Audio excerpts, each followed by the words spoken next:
First story, 20 years ago, I made a huge mistake. Back then, I was young and foolish, and I did something truly awful.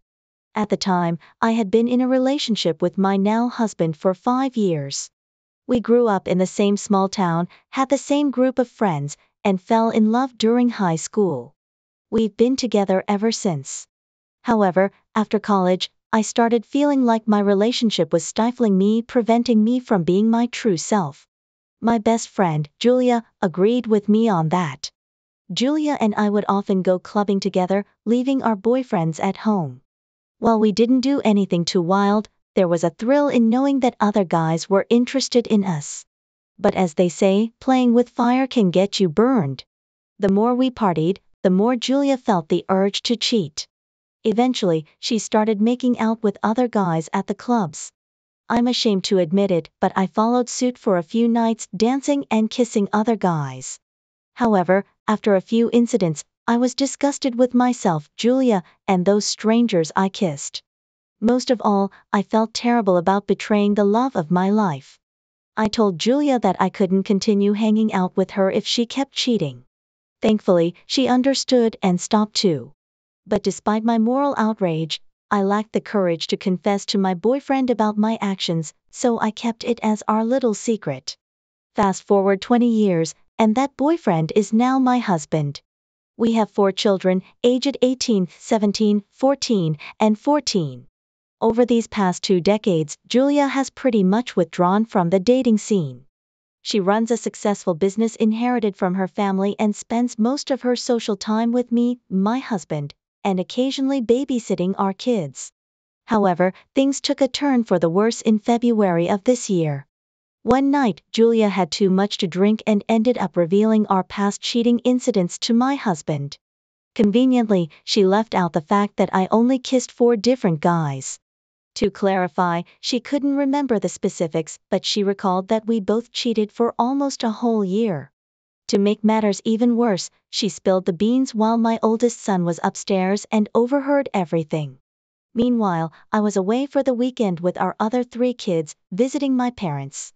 My husband had to comfort our son while trying to comprehend what Julia was telling him. Little did I know that the last time my husband kissed me would be the night before I left. When I returned home the next day, my husband sat me down and asked me directly if I ever cheated on him. In his eyes, I could see that he already knew the truth. I confessed, and he remained surprisingly calm, which frightened me. Seeing him detached from our relationship and me was unsettling. He expressed his desire to have a DNA test done on all of our children, and I agreed without hesitation, as they are his kids, and he's the only man I've ever been close to. We had to wait a week for the test results, and during that time, my son wanted nothing to do with me. When we received the results, I hoped it would be a fresh start to rebuild our trust. I was ready to invest all my energy and determination into our marriage and prove that I deserved his love and time. But on the day the results arrived, he dropped a bombshell: he wanted a divorce. Since March of that year, we've been living separately. He bought a condo downtown where my oldest 2 kids spend most of their time. The youngest twins split their time between me and him. He refuses to consider marital counseling. In our jurisdiction, there's a 6-month waiting period before a divorce can be finalized, which expired in October. So, as of October 23rd, I'm a 42-year-old divorced woman with 4 kids. 2 of them hate me, and the others see me as the cause of the upheaval in their lives. I cut Julie out of my life completely. I know it's not her fault. I made the choice to lie, and I have to face the consequences. But somehow, I associate all the ruin in my life with her. It doesn't really make sense, but I blame her. Just last weekend, one of my younger kids mentioned that Julia has been staying over at my husband's condo. I'm filled with jealousy, hatred towards her, and anguish over this whole situation. I desperately want to win him back. This isn't how our lives were supposed to end. We've worked so damn hard to build our home, and he shouldn't be sharing it with her while I'm left out in the cold. Even the thought of calling him my ex makes me want to disappear. After a while, I did something I never thought I'd do. I unblocked Julia and reached out to her. We decided to meet up for coffee at my mom's house when it was empty. We talked for hours, but it didn't feel like old times. There was this tension in my stomach that wouldn't go away. I realized I still have a lot of resentment towards her for what she did. I can't fully let my guard down with her like I used to, and I need to accept that. Anyway, let me fill you in on what she told me. I asked her why she told my husband about my cheating. Turns out, it was just a stupid mistake she made while being drunk. There was no real reason behind it. She doesn't even remember it happening, but she does recall my oldest son being distant with her the next morning. So, my husband later explained to her what she had let slip. What was her attitude towards him after she came clean? Well, my husband actually cut her off shortly after I did. You see, a few days after the whole incident, she sent him a text, trying to convince him that she was drunk and confused when she let the truth out. But by that point, he had already confronted me, so he knew she was telling the truth. He needed some distance from her because he associated her with all the lies I had told. But how did she manage to reconnect with him after he told her to stay away? Well, he didn't actually block her, he just made it clear that he didn't want her to contact him anymore. She promised to respect his wishes and stay away from him and the kids. But after 3 months, she reached out to him again. She explained that she'd been getting help for her issues with alcohol and wanted to apologize for all the harm she had caused. They had a conversation, and from then on, they stayed in touch. And why is she staying over at his place? Well, she's been feeling lonely at home during the winter. Because of her past issues with drinking, she wanted some company, so she stays in the guest bedroom. They're not drinking together or anything like that. She even apologized for the confusion it caused my twin daughters. I let myself feel a glimmer of hope in this situation. They're not in a relationship, this whole thing wasn't some big plan for her to take him away from me. There's still a chance for us. But I needed to confirm it for myself. Did they ever have any closeness? Yeah, after the divorce was finalized, they hooked up a few times just to blow off some steam. She kept assuring me that I shouldn't worry because they weren't trying to start a relationship. There's too much resentment and baggage between them for it to work, and she doesn't think she's his type. And there you have it. I couldn't hold back the tears when she confessed this. We both cried, and she apologized. I must have told her 1,000 times that I hate her. I truly do hate her. I hate her more than I ever thought possible. She knows how much I love him, she knows how much I need him, yet she still manages to disrupt everything. No matter how much it hurts me, I kicked her out after that. I haven't blocked her again. She wants to be back in my life, but there's no way in hell I want to see her if she's sleeping with the man I love. I know some women can swallow their pride and handle it, but I can't. So that's where I stand right now. At least they're not in love or rushing into marriage. I try to convince myself that he's only using her as a way to fill the void in his heart. I try to convince myself that what they're doing is not meaningful closeness but just a physical reaction to stress and circumstances. However, her comment about not being his type lingers in my mind. Man, I wish I had asked her if she's seeing someone now, or if he's got his eyes on someone else. I wish I had some notes ready, on the stuff I wanted to ask and say. Instead, I went into that convo totally unprepared. My emotions just got the best of me, and now I'm here, crying until I'm just physically drained. This whole meetup has just humbled me, man. I can't shake the thought of him and her getting it on. I can't let this go on. I need to get him back before he falls for someone else. Now that I've got this new info, does anyone out there have any advice on what steps I should take? Update: I need to come up with a new strategy, something different that could shake things up for us. I know I screwed up big time, but I also know I don't want this mess to ruin the rest of my life. Back then, I was in my early 20s, but now, in my 40s, I'm a whole different person. I believe in forgiveness and second chances, My kids deserve a happy, loving family, not this chaos they're stuck in. My heart just aches for my 2 older ones, man. They've distanced themselves from me, and I can see the disappointment and anger in their eyes. I started hitting up therapy, going for those sessions, working on myself, trying to get better. I knew I had to make things right, make amends. I had to show I've changed, that I'm not the same woman I was 20 years ago. My therapist helped me see that I needed to forgive myself first, to move past all that junk and focus on the future. I thought about reaching out to my ex-husband, but he was dead set against it, man. Made it crystal clear he didn't want anything to do with me. The only time we connected was through the lawyers, and every time I saw his name on those legal docs, it just tore me up inside. I longed to hear his voice, to see his face, to just touch him. But all I got was this cold, distant signature on a piece of paper.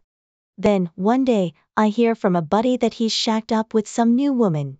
My heart just sank, man. Jealousy hit me like a ton of bricks. I was burning up inside, wanted to scream, to let it all out. I saw her once, and damn, she was something else. With her long hair and glowing skin, she was like a freaking vision. I couldn't help but compare myself to her, I kept thinking, I should be the one with him, with my kids, my husband. It was a tough pill to swallow, man. In the end, the divorce was all squared away, and I was left with a mountain of debt and no support for the kids. I was out there on my own, hustling to make ends meet. He changed his numbers, made it so I couldn't even reach him. It was like he just wiped me out of his life. Every night, I'd just sit there, crying my eyes out, regretting every damn mistake I'd ever made. I wished I could turn back time, undo it all. It was ages ago, just a few kisses, nothing more. Did I really deserve all this crap? I asked myself that question every single day. Was it really that easy for him to move on, forget all the good times, all the love we shared? Was his heart just cold as ice, or did he just decide to erase me from his mind? It's like he turned into this cold, unfeeling jerk who looked down on me, even though we'd been together for over 2 decades. Second story. Hey, just so you know, I'm currently 35 years old, and the story I'm about to drop on you went down in 2014 when I was 26. My ex-fiancé, who I'll call Barb, was 25 at the time. We actually met back in college and had been dating for 3 years before deciding to take the plunge and get engaged. By the 4th year, we even set a wedding date. Both of our families weren't exactly rolling in dough, and Barb was hustling through her graduate studies, so the financial burden of the wedding fell on yours truly. It ended up costing a whopping 20 grand, which I managed to scrape together and pay in full just 4 days before the big day. Now, before I jump into the wild evening I'm about to lay out, let me give you a quick rundown of the typical drama in our mid-20s relationship. We had our fair share of issues, lousy communication, hitting the party scene a bit too hard on weekends, and dumb fights over stuff that didn't matter. But aside from all that, we had a solid thing going, spent a ton of time together, navigating post-college life, and planning our future. Now back to the wedding disaster. Like I said, the venue was paid for, non-refundable. We had over 120 guests confirmed, including some from out of state. Tuxedos, bridesmaid dresses, all sorted and paid for. Everything seemed to be on track. But little did we know, a storm of unfortunate events was about to hit us, and I ain't gonna leave you hanging any longer. So, the incident went down on a Friday night in our new pad, which we'd moved into a few weeks earlier. We decided to throw a little pre-drink sesh with about 12 friends before hitting up the local bars. Among our crew was Ricky, my buddy since kindergarten. Ricky and Barb had hit it off over the past 3 years, and he was definitely one of her favorite pals of mine. You know how it is, when your significant other vibes with your crew, it's golden. We kicked off the night at this hookah lounge nearby where you could BYOB. By the time we bounced, we'd already polished off a 5th of Jameson and a 30-pack of Yingling. Everyone was feeling the buzz. The next few hours were a blur, hopping between a couple of bars, getting rowdy as hell. When the bars shut down, most folks bounced, except for me, Barb, and freaking Ricky. Now, earlier in the night at the hookah joint, I noticed Barb glued to her phone more than usual, and Ricky seemed a bit too interested whenever she locked the screen. I had a sneaking suspicion, but I brushed it off. Yo, why would I even stress about them plotting something shady? Just 2 days before I was supposed to tie the knot with Barb, we were chilling at the apartment. I was pretty much sober, realizing all the booze had been knocked back. I thought, hey, let's grab a couple of six-packs from the late-night joint that stays open till 3 a.m.? Barb and Ricky were clearly tanked, but I didn't think anything fishy would go down if I dipped for just 20 minutes. As I sat in my ride, ready to jet from my apartment complex, this weird feeling crept over me, freaking me the hell out. So, I hit up my best bud, and he was down to roll with me on the beer run and back to the apartment. We snagged some butt heavies and hoofed it back home. Walking up to the sliding glass door leading to the living room, where we had this sweet sectional sofa, we opened the door and stepped inside. And there they were, my ex-fiancé and Ricky, but naked, going at it like it was the end of the world. The crazy part? They didn't even clock that my buddy and I were just 10 feet away, witnessing their sloppy, drunken make-out sesh. After about 7 to 10 seconds of trying to process that mess, I lost it. I dropped the booze, shoved Barb off Ricky, who was still lying there in the buff, and landed 2 solid punches on Ricky's eye and cheek. The look of terror on his face? Priceless. Dude looked like he'd seen a ghost. At one point, when he regained consciousness, he stumbled toward me, his face swollen like the Elephant Man, and tried to drunkenly apologize by slinging his arm around my shoulders. Yeah, that didn't fly. I ended up giving him a good slap, tossing him to the floor, and pinning him down for a few minutes with my knee on his temple, kinda like a dirty cop.